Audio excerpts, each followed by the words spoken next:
Hey y'all, Wheezy here with Prissy Pearls and Outlaws Customized. I'm coming today to show y'all how to do the epoxy method in applying glitter.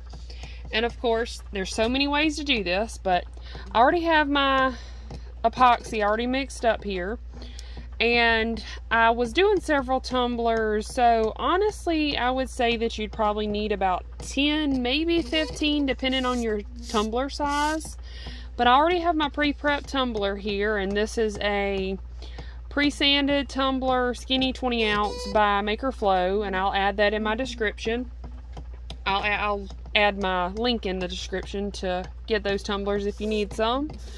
And also, I have sprayed it with flat Rust-Oleum just because that's what I had in hand.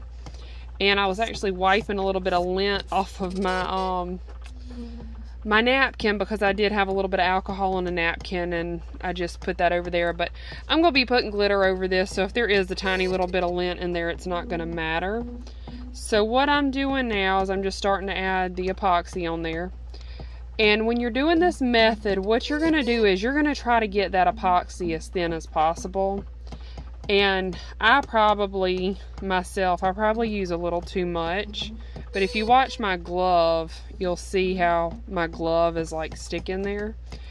But you just have to kind of maneuver it. And I probably don't need as much as I'm using, but I guess I'm an overachiever sometimes. So you just keep maneuvering it and manipulating it until you get everything covered there. And you try to get it as smooth as you can.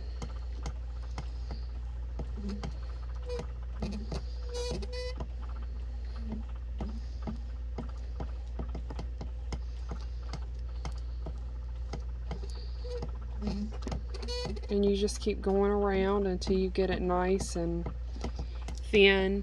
One thing that I've had a couple people ask me in the past that have been friends that do tumblers and stuff like that, they'll ask, you know, why does it kind of float up to the top? And normally the answer to that, whenever I first started doing tumblers, I couldn't figure out why it would kind of bunch up at the top, almost like it was floating. But it was in patches that I had too much epoxy. And a lot of people don't like this method because of that. And also make sure you get the bottom of your tumblers good as well. And while I'm on here, I'm going to also show you how to coat it with the glitter, just how I do it. I'm doing a solid black on this. This is actually going to end up being a peekaboo tumbler.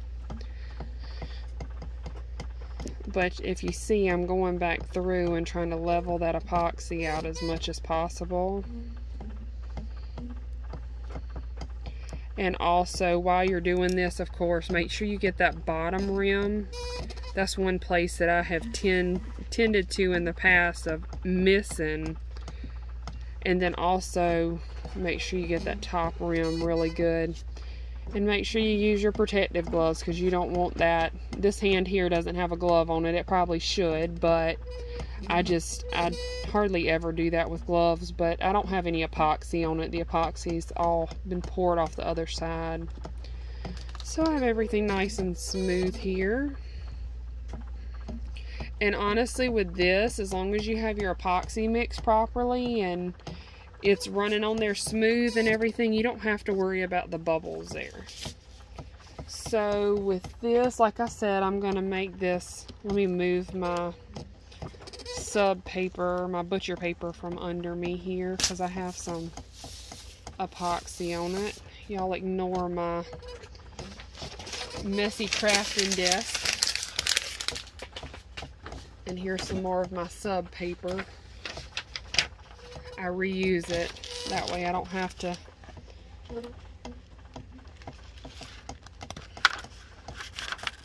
use everything else or pay to use something else. It's just something that I have, and why not, right? This isn't wanting to cooperate for me. There we go. Okay, I have, this is Twilight. This is a holographic black by the Glitter Guy. I have a few different places that I purchase glitter from, and the Glitter Guy is one of my very popular go-tos personally. But if you're just starting out with this, you'll find out what method works the best. And if I'm doing a full color, I normally do use the epoxy method, just because, I mean, you do have to go back and do a flood coat after this, and that will not be in this video. But to explain a flood coat to you, what you do is, after you do this step, the steps that I'm doing here, I'm gonna take and let this dry. I'll probably let this spin overnight, and it technically doesn't need to spin, but maybe 2 or 3 hours. I mean, just depending on which epoxy you're using. I use Frizzle, and I mean, I absolutely love it. And I'm gonna have to scoop some more glitter back up to get that bottom. Don't ever forget the bottom if you need it done. Which, you know, I could probably get away without doing the bottom of this one, but I'm going to do it anyways, just to be a little extra there for this particular tumbler.